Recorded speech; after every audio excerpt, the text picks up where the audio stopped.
Assalamualaikum warahmatullahi wabarakatuh.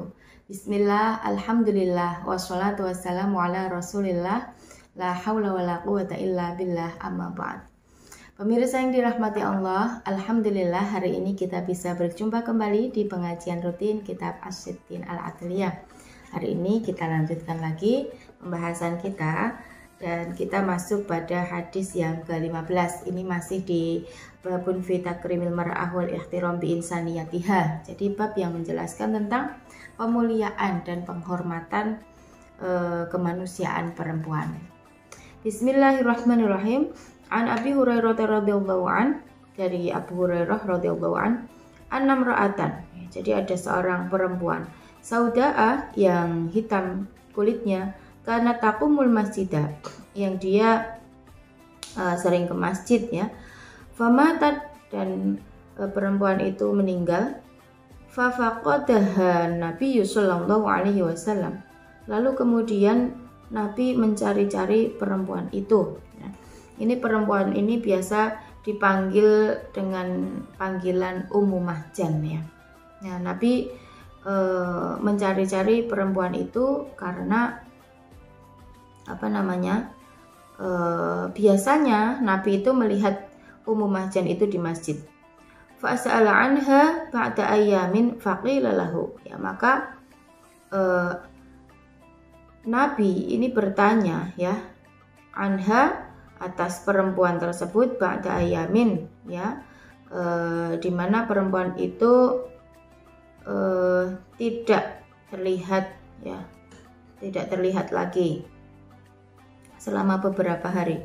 Faqila lahu, maka para sahabat menjawab pertanyaan Nabi, innaha matat, sesungguhnya Ummu Mahjan ini telah mati ya Rasul. Faqala, dan Nabi berkata, ini Nabi menunjukkan reaksi yang kaget ya pada saat itu. Halla kuntum adantumuni, ya, mengapa kalian tidak mengabariku? Mengapa kalian tidak memberitahu bahwa Ummu Mahjan telah meninggal dunia? Fa'ata qabruha fasalla alaih.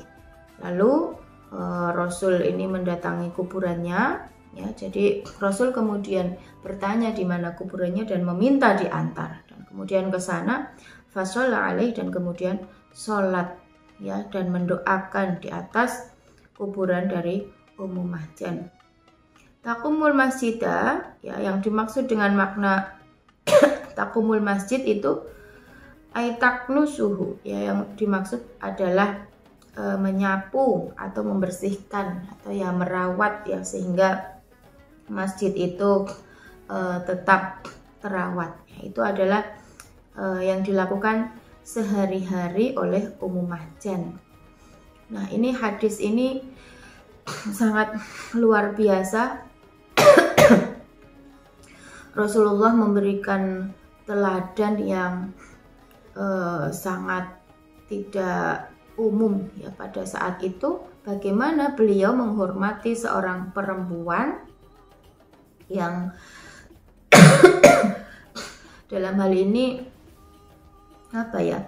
Rasul ini benar-benar menghormati setiap manusia itu memang ya, karena memang dia adalah seorang manusia, bukan karena jenis kelaminnya, bukan karena warna kulitnya, bukan karena pekerjaannya, bukan karena status sosialnya ya. Karena Ummu Mahjan ini adalah seorang perempuan ya, berkulit hitam, kemudian pekerjaannya ya oleh umumnya orang dianggap sebagai pekerjaan yang rendah ya, yang tidak perlu diberikan penghormatan lebih karena dia sehari-hari bekerja sebagai pembersih masjid. Nah, ketika kemudian Ummu Mahjan ini tidak terlihat, ternyata Rasul mencarinya. Ini sebelumnya tidak disangka-sangka oleh para sahabat ya. Sehingga ketika Ummu Mahjan ini meninggal dunia, para sahabat ini tidak mengabarkan hal tersebut kepada Rasulullah karena menyangka bahwa ya itu tidak terlalu penting ya, kematian seorang perempuan dengan status sosial yang rendah begitu. Nah, ternyata itu sangat keliru ya. Rasul justru kaget dan kemudian meminta para sahabat untuk mengantar beliau ke kuburan Ummu Mahjan dan kemudian disolati dan juga didoakan.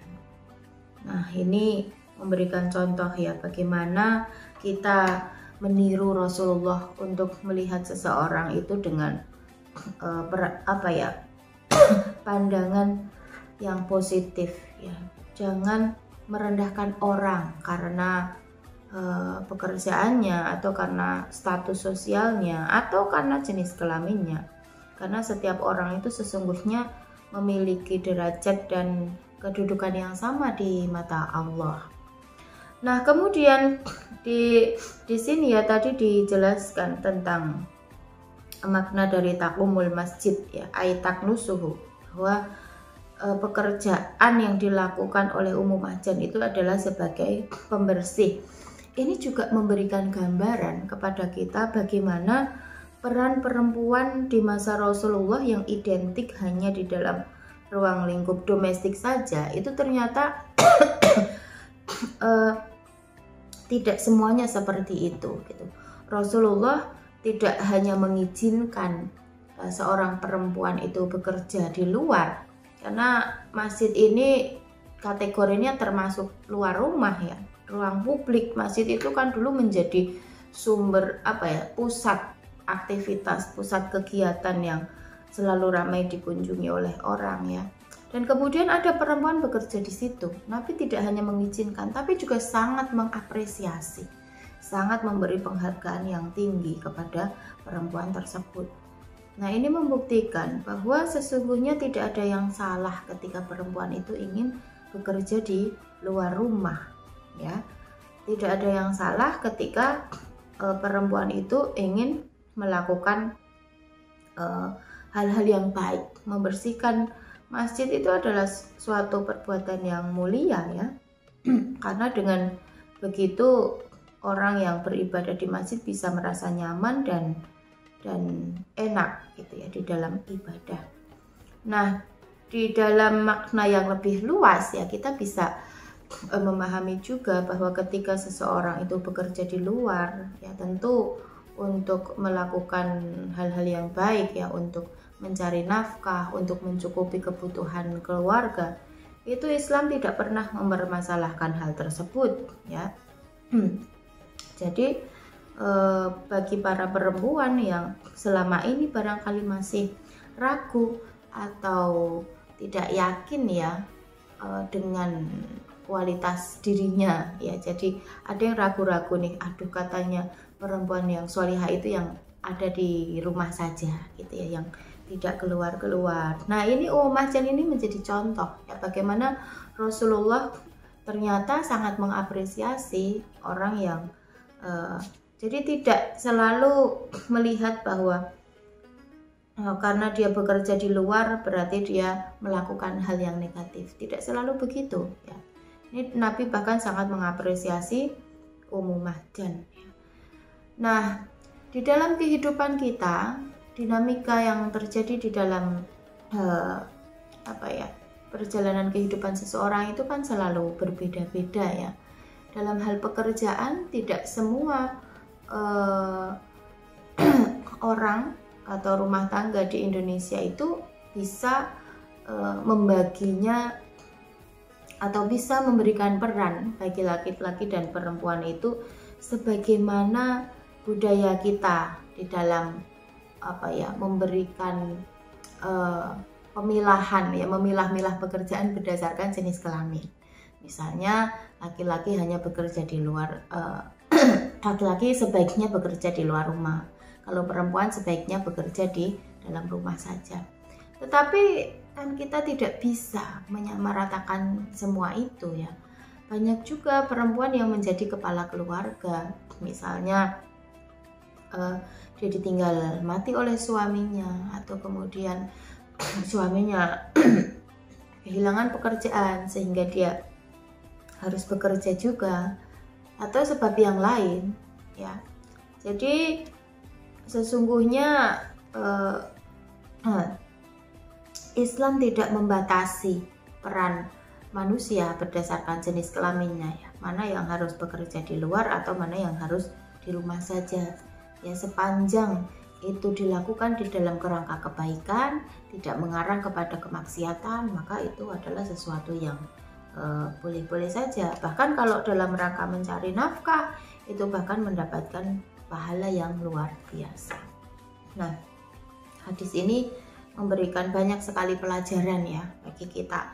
Bagaimana cara kita menghormati setiap orang ya, tanpa memandang status sosial, jenis kelamin dan pekerjaannya, dan bagaimana tentang penghormatan perempuan atas penghormatan Islam atas perempuan yang bekerja di sektor publik ya.